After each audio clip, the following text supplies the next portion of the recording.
എന്റെ മോനെ നാട് കടത്തിയപ്പോ നിങ്ങൾക്ക് സന്തോഷമായല്ലോ. അവൻ ഇറങ്ങിപ്പോയി. അവൻ ഇറങ്ങിപ്പോയെങ്കിൽ പോയതുപോലെ തിരിച്ചു വരും. ഇനി അവൻ ഈ വീടിന്റെ പടി കയറുന്ന് നിങ്ങൾ കരുതണ്ട. അവൻ വരില്ല.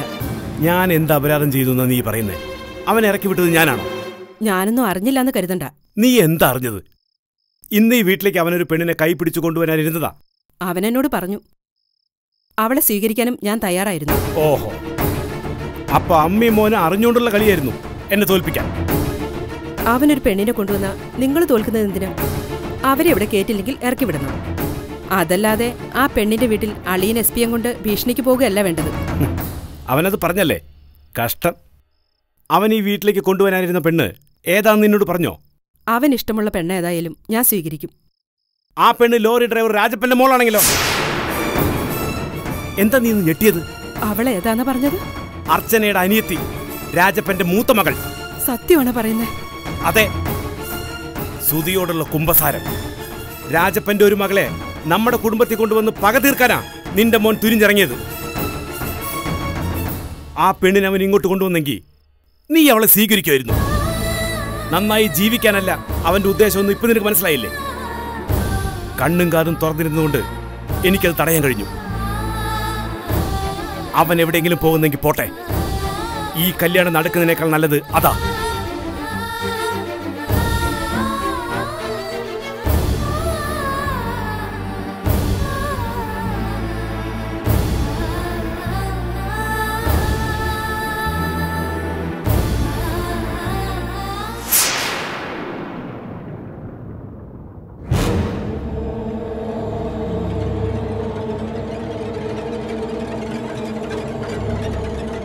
ശബരിയെക്കുറിച്ചാണോ വിശ്വട്ടിന്റെ ഈ ആലോചന? അതൊരു കഥയില്ലാത്ത ജന്മം. സുധിക്ക് വേണ്ടി രാജപ്പന്റെ മകളെ തറവാട്ടി കയറ്റി പ്രതികാരം ചെയ്യാൻ തുനിഞ്ഞവനെ പിന്നെ എന്ത് വിളിക്കണം? അതിനെല്ലാം പഴി കേൾക്കേണ്ടി വരുന്നത് നമ്മളും. ഇതുകൂടി ആയപ്പോ ഗീത എനിക്കെതിരെ പ്രകടമായി തിരിഞ്ഞു കഴിഞ്ഞു. അതൊരു വശത്ത്. മറുവശത്ത് അർച്ചനയും കുഞ്ഞിനെയും പറ്റി ഒരു സൂചനയില്ല. സമാധാനം എന്റെ ജീവിതത്തിലുണ്ടാവില്ല. ആ കുഞ്ഞ് എവിടെയുണ്ടെന്നൊന്ന് അറിഞ്ഞാ മതിയായിരുന്നു. കുറച്ചു ദിവസമായി എന്നെ അലട്ടിക്കൊണ്ടിരിക്കുന്ന കാര്യം ഇനിയെങ്കിലും ജയന്തിയോട് പറയാതിരിക്കാൻ വയ്യ. എന്താ വിശ്വട്ടാ? ഇതൊരു ഊഹം മാത്രമാണ്. എത്ര ശതമാനം സത്യമുണ്ടെന്നറിയില്ല. എന്തായാലും വിശ്വട്ടൻ കാര്യം പറയേ. അർച്ചനയ്ക്ക് കുഞ്ഞിനെ നഷ്ടപ്പെടുന്നതും സുധിക്കും നിരഞ്ജനയ്ക്കും ഒരു കുഞ്ഞിനെ ഫൈസ് സമ്മാനിക്കുന്നതും ഏതാണ്ട് ഒരേ സമയത്താണ്. കുറച്ചുകൂടി വിശദമായിട്ട് പറഞ്ഞാൽ ആ മാസം 21-ന് അർച്ചന കേസിന് വരുന്നു. അതേ ദിവസം കുഞ്ഞിനെ ഫൈസ് നമുക്ക് തരുന്നു.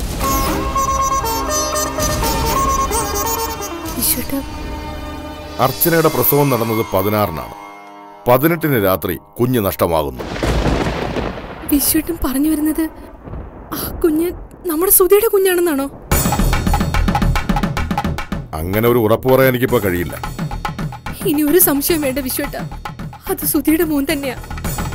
ഈശ്വര, എന്തേ എനിക്കിത് നേരത്തെ തോന്നാതിരുന്നത്? അത് നമ്മുടെ കുഞ്ഞ് തന്നെയാ. അങ്ങനെ ഉറപ്പിക്കാൻ വരട്ടെ. എനിക്ക് തോന്നിയ ഒരു സംശയം മാത്രമാണത്. അല്ല, അവൻ എന്റെ സുധിയുടെ രക്തം തന്നെയാ. എനിക്കത് പറയാനാവും.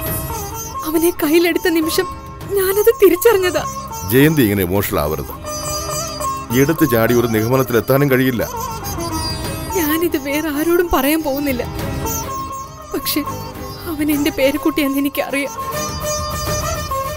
എന്റെ മോനെ വളർത്തിയത് ഞാനാണെങ്കിൽ അവന്റെ കുഞ്ഞിനെ കയ്യിലെടുക്കുമ്പോ എനിക്ക് തിരിച്ചറിയാനാവും. അതിന് ആരുടെയും തെളിവും സാക്ഷ്യപ്പറച്ചിലും ഒന്നും വേണ്ട. ഫൈസി എന്തൊക്കെയോ മറക്കുന്നുണ്ട്. പലവട്ടം തിരിച്ചും മറിച്ചും ചോദിച്ചിട്ടും കുഞ്ഞിനെ കിട്ടിയത് കുരിശടിയിൽ നിന്ന് തന്നെയാണെന്ന് അവൻ ഉറപ്പിച്ചു പറയുന്നു. കുഞ്ഞിനെ തട്ടിയെടുത്തവര് അവിടെ ഉപേക്ഷിച്ചതായിക്കൂടെ? വിശ്വട്ടെ, ഇപ്പൊ ഒരു നിഗമനത്തിലും എത്തണ്ട. എല്ലാ തെളിവുകളും ലഭിച്ച ശേഷം വിശ്വസിച്ചാ മതി. പക്ഷെ എനിക്ക് ബോധ്യമായി, ഈശ്വരൻ എന്നോട് കരുണ കാണിച്ചു. മനസ്സുനൊന്ന് ഞാൻ കുറ്റപ്പെടുത്തിയതിന് മാപ്പ്. ഞാൻ നിരഞ്ജനെ ഒന്ന് വിളിക്കട്ടെ? ഈ വിവരം പറയാനാണോ? എന്റെ മോൻ ഉറങ്ങിയില്ലെങ്കിൽ അവന്റെ ഒച്ച എനിക്കൊന്ന് കേൾക്കണം.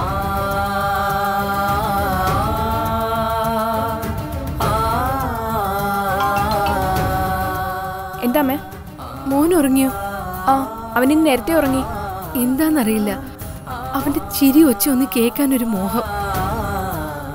അടുത്തുണ്ടെങ്കിൽ ഫോണിലൂടെ കേൾക്കാന്ന് കരുതി വിളിച്ചതാ. അവൻ ഉണരുമ്പോ ഞാൻ അങ്ങോട്ട് വിളിക്കാമേ. ഗുഡ് നൈറ്റ് മോളെ. ശരി അമ്മേ, ഗുഡ് നൈറ്റ്. പെട്ടെന്നെന്താ മോന്റെ ചിരിയും കൊഞ്ചലും കേൾക്കാൻ ഒരു മോഹം?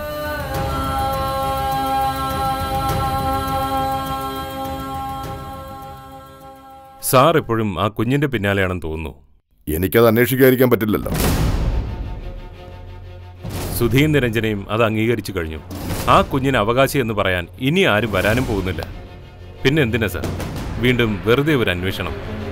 ആവശ്യമില്ലാത്ത ഒന്നിന്റെ പിന്നാലെ ഞാൻ പോകാറില്ലെന്ന് ഫൈസി ആദ്യം മനസ്സിലാക്കണം. പിന്നെ കുഞ്ഞിനെ ഫൈസിക്ക് കിട്ടിയ തീയതി ഓർമ്മയുണ്ടല്ലോ? ഓർമ്മയുണ്ട് സാർ. 18-ാം തീയതി രാത്രി ഒരു 11 മണിയായി കാണും. കുഞ്ഞിനെ ആരോ കുരിശടിയിൽ കൊണ്ട് കിടത്തിയിട്ട് സ്ഥലം വിട്ടു. അങ്ങനെ തന്നെയല്ലേ? അത് പിന്നെ അമ്മ ഉപേക്ഷിച്ചതും ആവാം സാർ. എന്തായാലും കുഞ്ഞിനെ ഫൈസിക്ക് കിട്ടി. 21-നല്ലേ ആ കുഞ്ഞിനെ സുധിക്കും നിരഞ്ജനിക്കുന്നതാണ് കൈമാറുന്നത്? അതെ സാർ. അതുവരെ കുഞ്ഞിനെ സേഫായിട്ടൊരു വീട്ടിൽ താമസിപ്പിക്കായിരുന്നു. കുഞ്ഞിനു വേണ്ടി അർച്ചന കേസിന് വന്ന വിവരം ഫൈസിക്ക് അറിയാമോ? അറിയാം സാർ. എന്നിട്ട് ആ കുഞ്ഞ് അർച്ചനയുടേതാണെന്ന് ഒരു സംശയവും ഫൈസിക്ക് തോന്നിയില്ല. കുഞ്ഞിനെ ധൃതി പിടിച്ച് നിരഞ്ജനയ്ക്ക് ഹാൻഡ് ഓവർ ചെയ്യേണ്ടി വന്ന സാഹചര്യം സാറിന് അറിയാലോ. കുഞ്ഞിനെ അവർക്ക് കൊടുത്തതിന് ശേഷമാണ് കുഞ്ഞിനെ നഷ്ടപ്പെട്ട ഒരമ്മ കേസ് കൊടുത്ത കാര്യം ഞാൻ അറിയുന്നത്. കുഞ്ഞിനെ ഒരു സംഘം ആളുകൾ തട്ടിയെടുത്തു എന്നാണ് ആ കേസ്. എന്റെ കയ്യിൽ ആ കുഞ്ഞിനെ കിട്ടിയത് അത്തരമൊരു സാഹചര്യത്തിലായിരുന്നില്ല. അർച്ചന ആരാണെന്ന് ഫൈസി മനസ്സിലാക്കിയില്ലേ? കുറച്ച് ദിവസങ്ങൾ കഴിഞ്ഞാണ് എനിക്കിത് മനസ്സിലായത്. ഞാൻ അതേപ്പറ്റി അന്വേഷിച്ചു. അർച്ചനയ്ക്ക് കുഞ്ഞിനെ നഷ്ടപ്പെട്ട ആ രാത്രി തന്നെയാണ് ഫൈസിയുടെ കയ്യിൽ കുഞ്ഞിനെ കിട്ടിയത്. രണ്ടിനും ഒരേ പ്രായം, ആൺകുഞ്ഞുങ്ങളുമാണ്. കുഞ്ഞിനെ തട്ടിയെടുത്ത സ്ഥലത്ത് നിന്ന് ഫൈസിയുടെ സ്റ്റേഷൻ പരിധിയിൽ എത്താനെടുത്ത സമയം ഏറെക്കുറെ ശരിയാണ്. പക്ഷേ കുരിശടിയിൽ ആ കുഞ്ഞ് എങ്ങനെ വന്നു? അതിനാണ് ഉത്തരം കിട്ടേണ്ടത്. പിടിക്കപ്പെടും തോന്നിയപ്പോ കൊണ്ടുപോയവർ ഉപേക്ഷിച്ചതാവാം സാർ. അവരെ പിന്തുടരാൻ ആരാ ഉള്ളത്? മുന്നിൽ പോലീസ് ചെക്കിംഗ് ഉണ്ടെന്ന് മനസ്സിലാക്കി അങ്ങനെ ചെയ്തൂടെ? ഇമ്പോസിബിൾ. 4 ലക്ഷം രൂപയ്ക്ക് വാങ്ങിയ കുഞ്ഞാണത്. സാറ് പറഞ്ഞു വരുന്നത് അത് അർച്ചനയുടെ കുഞ്ഞാണെന്നാണോ? എന്താ ഫൈസിക്ക് അങ്ങനെ ഒരു സംശയമില്ലേ? സാഹചര്യ തെളിവുകൾ മാത്രം വെച്ച് ഞാൻ അതെങ്ങനെ പറയും സാർ? ഫൈസി ഈ വിവരം നിരഞ്ജനോട് പറഞ്ഞിട്ടുണ്ടോ? ഒരു സംശയം വെച്ച് കുഞ്ഞ് സുധീരേതാണെന്ന് ഞാൻ എങ്ങനെ പറയും സാർ? സത്യം അതാണെങ്കിൽ തന്നെ എനിക്കത് പറയാൻ പറ്റൂ. അർച്ചന ഇപ്പോഴും ഒളിവിലാണ്. കുഞ്ഞിനു വേണ്ടി ഇത്രയും പ്രശ്നം ഉണ്ടാക്കിയവൾ എന്തിനു ഒളിവിൽ പോയെന്ന് നമുക്കറിഞ്ഞേ പറ്റൂ. ഫൈസി ഇപ്പൊ ചെല്ലേ. ശരി സാർ.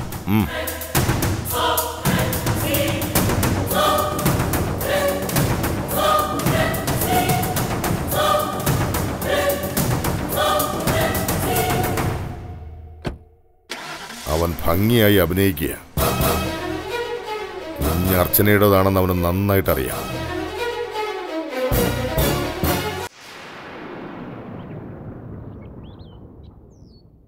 കൂടെ നിന്നവർ ചതിച്ചിട്ടാ എന്റെ ഹസ്ബൻഡ് പ്രതി ചേർക്കപ്പെട്ടത്. സത്യത്തിൽ ആ പെൺകുട്ടി ആ മനുഷ്യൻ കണ്ടിട്ട് പോലുമില്ല. കേസ് ചെന്നത് എന്റെ ഏട്ടൻ മാധവൻ ഉണ്ണിത്താന്റെ കോർട്ടിൽ. പോകരുതെന്ന് കരുതിയിട്ടും അദ്ദേഹത്തെ രക്ഷിക്കാൻ ആ മനുഷ്യനെ കാണാൻ പോയിരുന്നു.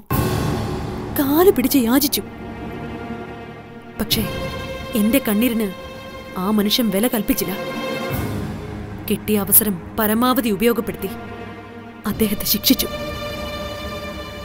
ആ സാഹചര്യം മുതലെടുത്താണ് ഞാനിപ്പോ ചവിട്ടി നിൽക്കുന്ന ഈ മണ്ണ് അയാൾ അച്ഛന്റെ പേരിൽ നിന്ന് എഴുതി വാങ്ങിയത്. വയനാട്ടിൽ ഒരു ചെറ്റക്കുടിലില് ഞാൻ ജീവിച്ചത് 6 വർഷം. ജീവിക്കണമെന്ന ആഗ്രഹത്തോടെയാ അദ്ദേഹം ശിക്ഷ കഴിഞ്ഞിറങ്ങിയത്. പക്ഷേ സമൂഹം ആ പാവത്തെ മറ്റൊരു മനുഷ്യനാക്കി. ആ പാവത്തിന് പിടിച്ചു നിൽക്കാനായില്ല. 6 മാസത്തിനുള്ളിൽ ഭാമിനി വിധവയായി. പിന്നെ അങ്ങോട്ട് ജീവിക്കണമെന്ന വാശിയായിരുന്നു. മനസ്സിലൊന്ന് ഉറപ്പിച്ച അത് സാധിച്ചെടുക്കാൻ കഴിയുമെന്ന് എന്റെ ജീവിതം തന്നെ തെളിവാ. ഞാൻ വന്നത് മനസ്സിൽ ജ്വലിച്ച് കത്തുന്ന പക തീർക്കാനാ. അതുണ്ണിത്താനും നന്നായിട്ടറിയാം. എന്റെ ലോകം വിട്ട് ഞാൻ ഈ മലയിൽ വന്ന് മഞ്ഞുകൊള്ളുന്നത് അതിനുവേണ്ടിയാ. എന്റെ ജീവിതം ചവിട്ടിയരച്ച് ജസ്റ്റിസ് ഉണ്ണിത്താനുള്ള ശിക്ഷ അയാൾക്ക് ഞാൻ വിധിക്കും. അയാളുടെ ഒരേ ഒരു മകളിലൂടെ എന്റെ മണ്ണ് ഞാൻ തിരിച്ചു പിടിക്കും. നായർ സാബ് ഇടുന്ന വിലയ്ക്ക് റോസ്ലി ബംഗ്ലാവ് ഭാമിനി തീരെഴുതി തന്നിട്ടേ പോകൂ. ഇവര് മാഡം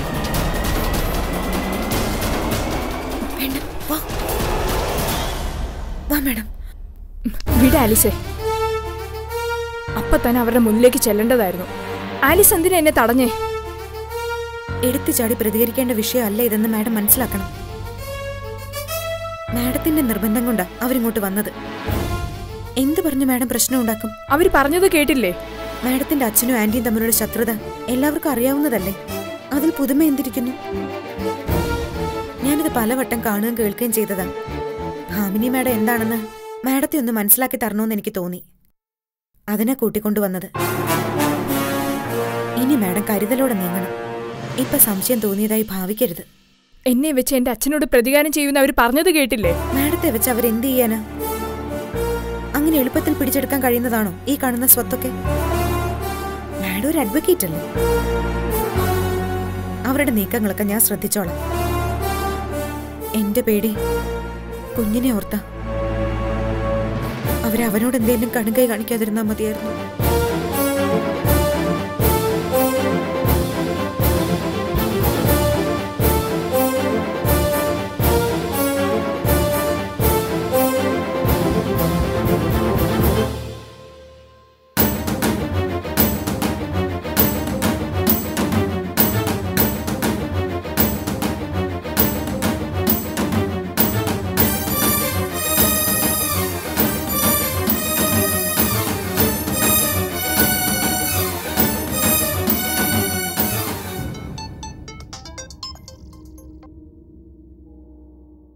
എന്താ ഇപ്പോ ഒരു വിളി?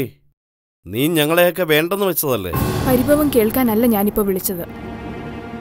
നായർ സാബ് എന്നൊരാളെ അച്ഛൻ അറിയൂ? അറിയാം. അയാളുമായി നിനക്കെന്താ കണക്ഷൻ? എനിക്ക് കണക്ഷൻ ഒന്നുമില്ല. പിന്നെ ആർക്ക്? ഭാമിനിക്കോ? ആന്റി അയാളുമായി ഫോണിൽ സംസാരിക്കുന്ന ഞാൻ കേട്ടു.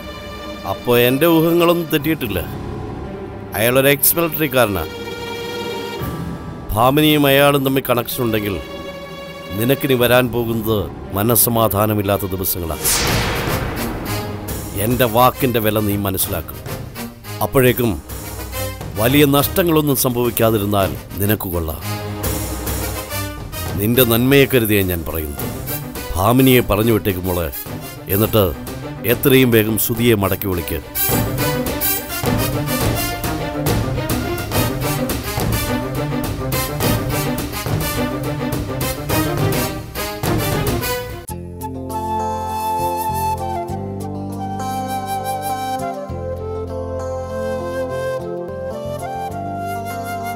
ഇതൊക്കെ മടക്കി വെച്ചിട്ട് താനൊന്ന് വാടോ. നമുക്കൊരു സ്ഥലത്ത് പോവാം. മാംഗോ ഫെസ്റ്റിവൽ നടക്കുക. ആകാശ് ഇതൊന്ന് നോക്ക്. കണ്ടോ എന്റെ മോനെ? വാവ്, മോനു കമഴ്ന്ന് നീന്തി തുടങ്ങിയല്ലോ. എത്ര പെട്ടെന്നാ ദിവസങ്ങൾ കടന്നു പോകുന്നത്. കുഞ്ഞുങ്ങളുടെ വളർച്ച എത്ര പെട്ടെന്ന്. കൂടെയുള്ളവർ അതറിയുന്നുമില്ല. അത് പിന്നെ അങ്ങനെയല്ലേ, മാറി നിന്ന് കാണുമ്പോഴേ നമ്മളതറിയൂ. അല്ലെങ്കിൽ ഇതുപോലെ ഫോട്ടോസ് എടുത്തു വെക്കണം. തനിക്കെന്റെ കുട്ടിക്കാലത്തെ ഫോട്ടോ കാണണോ? തന്റെ ഫോട്ടോയോ? ഒന്ന് പോടോ. നീ നോക്ക്. ഓ, ഇതൊക്കെ എന്റെ ഫോട്ടോടാ. എടാ സുധി, നീയാണിത്? ആണെന്നാ അമ്മ പറഞ്ഞത്. പഴയ ഫോട്ടോസൊക്കെ നീ സൂക്ഷിക്കുന്നു എന്ന് മനസ്സിലായി. പിന്നെ അർച്ചനയുടെ ഫോട്ടോ ഇല്ലടാ?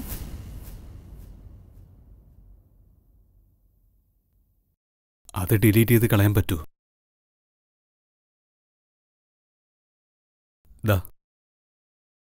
ഇതാണ് അർച്ചന.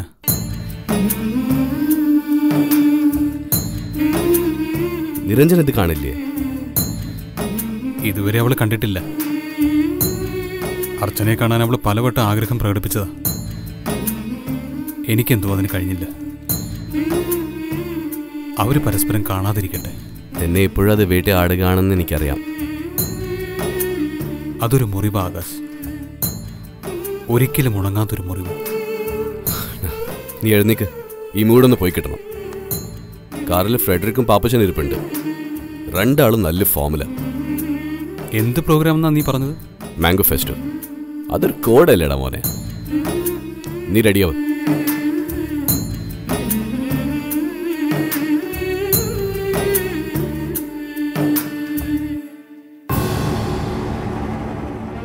അപ്പോ ഒടുവിൽ അതും സംഭവിച്ചു. വിശ്വനാഥൻ സാർ സത്യത്തോട് അടുത്തു കഴിഞ്ഞു. അതെ, നിരഞ്ജന വളർത്തുന്നത് സ്വന്തം മകന്റെ കുഞ്ഞാണെന്ന് അയാൾ തിരിച്ചറിഞ്ഞു കഴിഞ്ഞു. ഇനി ഇതിൽ കൂടുതൽ എന്തറിയാനാ? അയാളൊരു നിസ്സാരക്കാരനല്ല ഫൈസി. എത്ര എളുപ്പത്തിലാ അയാൾ നമ്മുടെ പിന്നാലെ എത്തിയത്. ബുദ്ധിയുള്ള ആർക്കും ചിന്തിക്കാവുന്ന കാര്യമാണത്. അർച്ചനയുടെ കുഞ്ഞിനെ നഷ്ടപ്പെട്ടതിന്റെ തൊട്ടടുത്ത ദിവസങ്ങളിൽ ഉപേക്ഷിക്കപ്പെട്ട നിലയിൽ ഒരു കുഞ്ഞിനെ കിട്ടിയെന്ന് കേട്ടാൽ ആരും സംശയിക്കില്ലേ? പിന്നെ അർച്ചനയെക്കുറിച്ചുള്ള ഫുൾ ഡീറ്റെയിൽസ് CI സുരേന്ദ്രനിൽ നിന്ന് വിശ്വനാഥ് സാർ കളക്ട് ചെയ്ത് കഴിഞ്ഞു. എല്ലാം അറിഞ്ഞു വെച്ചിട്ട് അതിനെക്കുറിച്ച് എന്നോട് ചോദിച്ചാൽ എനിക്ക് ഉത്തരം മുട്ടിപ്പോവില്ലേ? നിരഞ്ജനയെ സുധി ചതിച്ചെന്നാണോ വിശ്വനാഥൻ സാർ കരുതിയിരിക്കുന്നത്? അതെ, ആദ്യമൊക്കെ അവൾക്ക് എന്തെങ്കിലും പ്രോബ്ലം ഉണ്ടോ എന്ന് സംശയം ഉണ്ടായിരുന്നു. ഇപ്പോ അങ്ങനെ ഒരു സംശയം അവർക്കില്ല. കറങ്ങിത്തിരിഞ്ഞ് മകന്റെ കുഞ്ഞ് കയ്യിലെത്തിയതിന്റെ സന്തോഷം വിശ്വനാഥ് സാർ പ്രകടിപ്പിച്ചില്ലെന്നേ ഉള്ളൂ. ഇനി അയാൾ വലവിരിക്കുന്നത് അർച്ചനയ്ക്ക് വേണ്ടിയാണ്. അർച്ചന ജീവിച്ചിരുന്നാൽ അത് അവർക്കൊരു ഭീഷണി തന്നെയാ. ദൈവമേ, അപ്പൊ അർച്ചന നിരഞ്ജനയ്ക്കും കുഞ്ഞിനും ഒപ്പമുണ്ടെന്ന് അറിഞ്ഞ എനിക്കിത് ഓർക്കാനുള്ള ധൈര്യം പോലും ഇല്ല ഫൈസി. ഇതുവരെ ഞാനും അർച്ചനയും തമ്മിൽ ഒരു കണക്ഷനും ഇല്ല എന്നുള്ള വിശ്വാസത്തിലാ വിശ്വനാഥൻ സാർ. കുഞ്ഞ് അർച്ചനയുടേതാണെന്ന് ഫൈസി ഉറപ്പിച്ചു പറഞ്ഞില്ലല്ലോ? ഇല്ല, SI ഷാജഹാനിൽ നിന്ന് കിട്ടിയ വിവരമാണെന്നാണ് ഞാൻ വിശ്വനാഥൻ സാറിനോട് പറഞ്ഞത്. അത് തന്നെയാ CI സുരേന്ദ്രനിൽ നിന്നും സാറിന് അറിയാൻ കഴിഞ്ഞത്. ഞാൻ എന്തിനാ അർച്ചനയെ തേടി പോണം? മാത്രമല്ല, നിരഞ്ജനയുടെ ഏറ്റവും അടുത്ത ആളുകളായിട്ടാ വിശ്വനാഥ് സാർ നമ്മളെ കാണുന്നത്. അപ്പോ നിരഞ്ജനയ്ക്ക് ദോഷം വരുന്ന എന്തെങ്കിലും നമ്മൾ ചെയ്യും. ഫൈസി ഇതിന് നിസ്സാരമായിട്ട് കാണണ്ട. ഇനിയുള്ള ദിവസങ്ങൾ നിർണായകമാണ്. ഏത് നിമിഷവും എന്ത് സംഭവിക്കാം. ആലീസ് അർച്ചനയാണെന്ന് വിശ്വനാഥൻ സാർ മണത്തറിഞ്ഞ ഫൈസി അറിയാതെയായിരിക്കും പിന്നീടുള്ള നീക്കം. നിരഞ്ജനയ്ക്ക് പോലും സംശയം ഉണ്ടാവാതെ അയാൾ അവളെ അവിടെ നിന്ന് കടത്തിക്കൊണ്ടു പോവും.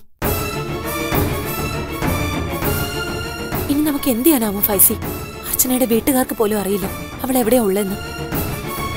ഒരർത്ഥത്തിൽ പറഞ്ഞ അവളെ ഒരു ചരടി കെട്ടി തീക്കുണ്ടത്തിലേക്ക് നമ്മൾ ഇറക്കി വിട്ടത്.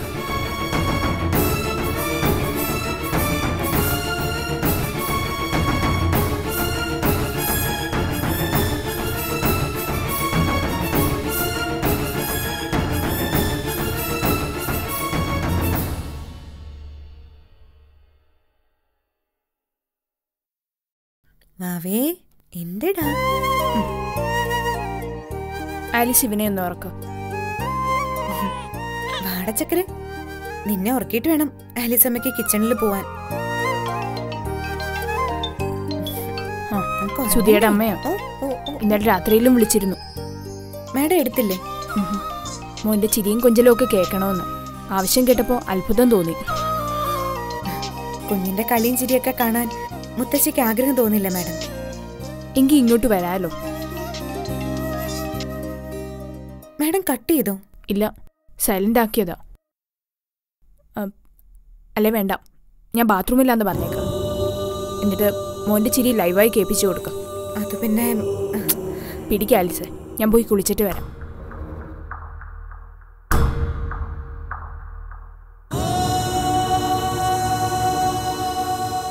ഹലോ. ആ മോളെ, മോൻ എന്ത് ചെയ്യുന്നു? മാഡം, ഞാൻ ആലീസാ. ആലീസോ? നിരഞ്ജന എവിടെ? മാഡം ബാത്റൂമിലാ. ആരെങ്കിലും വിളിക്കുന്നെങ്കിൽ എടുക്കാൻ പറഞ്ഞു. ആലീസിന്റെ കൂടെ മോനുണ്ടോ? ഉണ്ട്. അവന്റെ ഒച്ചയും ചിരിയും ഞാനൊന്ന് കേക്കട്ടെ. മോനെ, നിന്റെ അച്ഛമ്മയാടാ. ഒരു ഹായ് പറയടാ മുത്തേ. മോനെ, അച്ഛമ്മയാടാ. മോനെ, ഹായ് പറയടാ. പറഞ്ഞേ, അച്ഛമ്മയാടാ, അച്ഛമ്മ. അവൻ തട്ടിത്തെറിപ്പിക്കുക മാഡം. ആ, ഞാൻ കേട്ടു. അവന്റെ കുസൃതികളൊക്കെ എന്റെ കൺമുന്നിലുണ്ട് ആലീസേ. എന്റെ മുന്നിലല്ലേ അവന്റെ അച്ഛൻ വളർന്നത്.